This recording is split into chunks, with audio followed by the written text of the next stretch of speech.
इन्होंने अपना एक आदमी छोड़ा था, मीनू बेनीवाल नाम का कोई आदमी है, जिसका बीजेपी का हो गया नहीं। ना ना जेजेपी का है, कोई कह दो बीजेपी का हो। दिग्विजय तो खुद ही कहा कि मारो तो बाहर हो लिया, तो दुनिया खिल के मार मार के कहो तो वही तो जो वो प्रधानमंत्री जी के लगे उनके जो है नजदीक के ज्यादा है। प्रधानमंत्री के लिए तो ये भी अपनी दादी ने कहा कर दी, बोला छोरे सोजे नहीं आऊ आएगा। तो जेजेपी बीजेपी ने लोक दल ने तो कह दो कि छोरो चुप रहो, नहीं भूपेंद्र हुड्डा आ जाएगा बस। भाई सिटी बिग न्यूज़ के सारे दर्शकों ने मेरी यानी अंकिता सिंह की राम राम। भाई एक ज़माने में विधायक रहे, सांसद रहे और केंद्रीय मंत्री रहे जो है जेपी जी मेरे साथ में है। एक रिकॉर्ड और भी इनका नाम है। भाई 3 पीढ़ियाँ का शामी चुनाव लड़े, 3वां का शामी हार गया। आदमपुर उपचुनाव की बात करने लग रही हूँ साहब।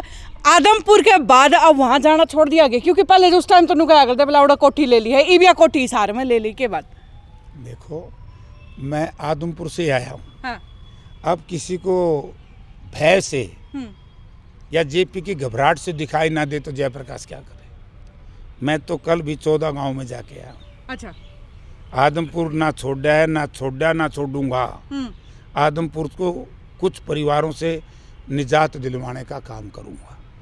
वैसे आदमपुर के अलावा अगर बात करें, सिर्फ आदमपुर नहीं, हलचल आपकी और भी बड़े एरिया में देखने मिल रही है। तो ये विधायकी तो दोबारा सांसद कहीं चलाने की तैयारी मेरे ख्याल से जेपी जी ने शुरू कर रखी है। मैं अब नहीं बताऊँ, कला चला जाऊं आदमपुर क्यों जानदा, आदमपुर आ जाऊं तो लोकसभा लड़ेगा, हिसार आ जाऊं तो हिसार से लड़ेगा, कुरुक्षेत्र फंक्शन में चला जाऊं तो कुरुक्षेत्र से लड़ेगा।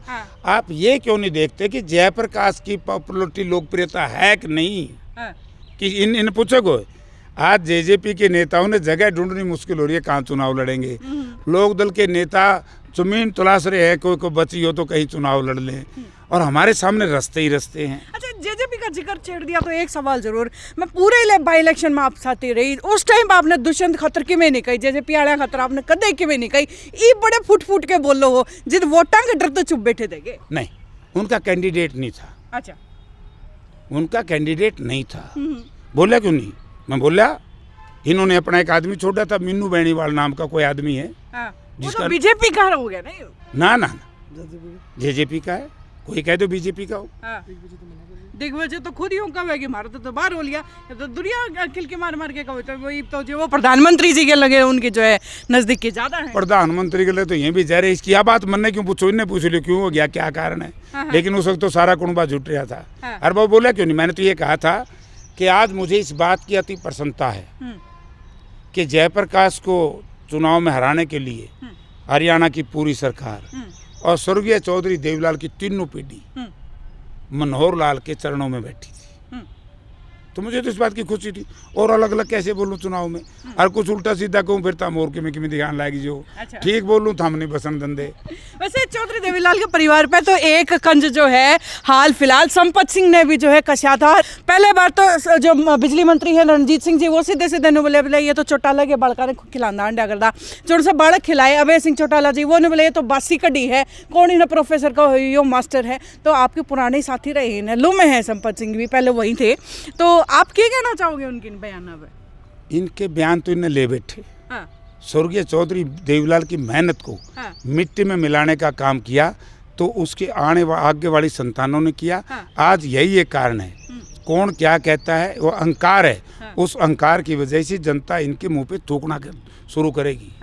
इस तरह का बयान देना किसी भी नेता के प्रति मैं इसके 100% खिलाफ हूँ। तो कुल मिला के संपत सिंह के फेवर में हो आपके, उन्होंने सामंजस्य कितने बिठाए रखा था? नहीं, मैं संपत सिंह के मेरा व्यक्तिगत साथी है, संबंध है, लेकिन किसी पॉलिटिकल पार्टी के नेताओं ने इस तरह के बयान देना, इससे अहंकार झलकता है, तानाशाही झलकती है। और ये अगर इन पे वो तो बात संपत सिंह जी कहेंगे क्या करते थे क्या नहीं करते थे, लेकिन इस परिवार की बड़े बोलने की एक आदत है। लेकिन जब जयप्रकाश जैसे को टोक के देखो ना, मैं बताऊंगा ये क्या थे, ये क्या थे, और ये क्या करते थे। कोई सा हो, करो बहस मेरे साथ। अच्छा। इन बातों में कोई फायदा है किसी को अपमानित करना? अरे भाई, माँ के पेट से कोई MP MLA नहीं पैदा होता। MP MLA तो जनता पैदा करती है, प्रजातंत्र है। इनका घमंड तोड़ देगी जनता। अब की बार ऐसे फिर है सारा चौटाला परिवार कि कहीं कोई सीट मिल जाए, कहीं को 3 सीट का सर्वे, 2 सीट का सर्वे भाजे फिर है।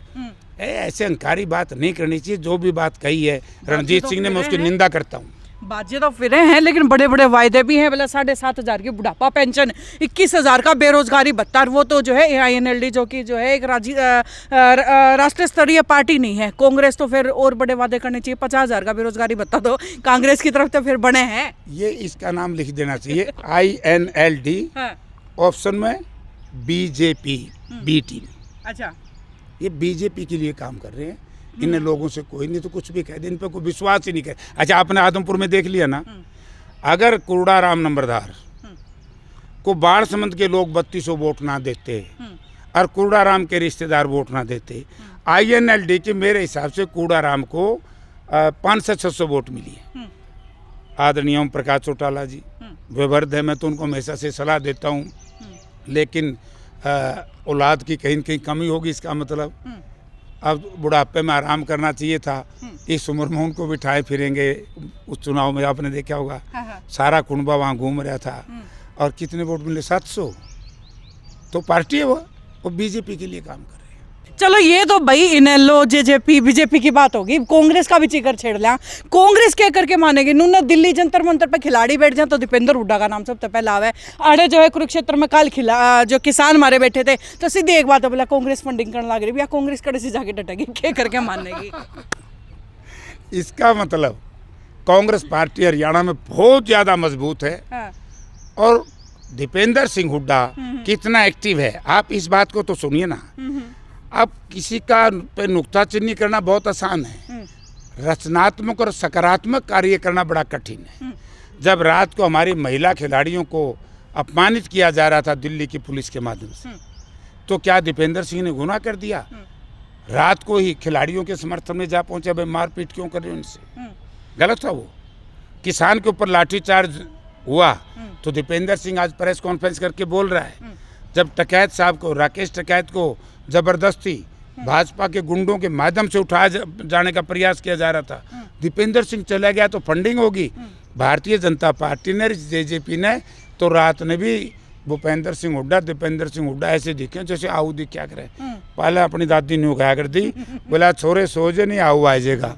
तो JJP BJP ने, लोक दल ने तो कह दो कि छोरो चुप रहो, नहीं भूपेंद्र हुड्डा आ जाएगा। बस आप यह बात को उन्होंने BJP वाले ने कह दे कांग्रेस में कि मैं नहीं होना, इनके आपसी फूट इन ले बैठेगी, इनके आपसी फूट तो नहीं उभर सकते। ये एक जने की प्रेस कॉन्फ्रेंस हो, मैं बताऊं हूँ, कुमारी सैलजा की प्रेस कॉन्फ्रेंस हो तो हुड्डा साहब वाले वर्कर नहीं आवे, हुड्डा साहब की तरफ से कोई प्रेस कॉन्फ्रेंस हो तो जो है किरण चौधरी वाले नहीं आते।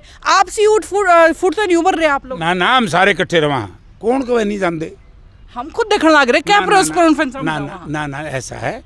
उस वक्त हो सकता है कि कोई कार्यकर्ता वहाँ ना होगा, लेकिन कांग्रेस सारी एकजुट है। कांग्रेस पार्टी ने अलग अलग नेताओं को अलग अलग काम का स्थान दिया है, जिसका जो काम है, जहाँ पर जो काम है वो लगे हुए हैं। इसमें क्या है? अच्छा, तो हमारी तो बात करो, और यू पीछे पलटबाजन लग रहा JJP BJP का उचाना में, ये क्या हो रहा है? और उचाना में पीने का पानी नहीं, सड़कें खराब हैं, स्कूलों में मास्टर नहीं, अस्पताल में डॉक्टर नहीं, बुरी हालत है, रोजगार है नहीं, बेरोजगार बच्चे जमीन बेच बेच कर विदेशों में जा रहे हैं। आप उनसे पूछे करो ना प्रश्न, हम सारे इकट्ठे हैं, सब इकट्ठे हैं, मिलकर चुनाव। बहुत बहुत धन्यवाद JP जी आपका हमारे साथ जुड़ने खातर। तो भाई ये थे जो है कांग्रेसी नेता जयप्रकाश जी, जिनसे कुछ सवाल हमने पूछे हैं, जवाब उनके मांगे। खैर कोई सवाल अगर बाकी है तो नीचे कमेंट बॉक्स में लिख के बता दियो, वीडियो ने ज़्यादा से ज़्यादा शेयर कर दियो। नमस्कार।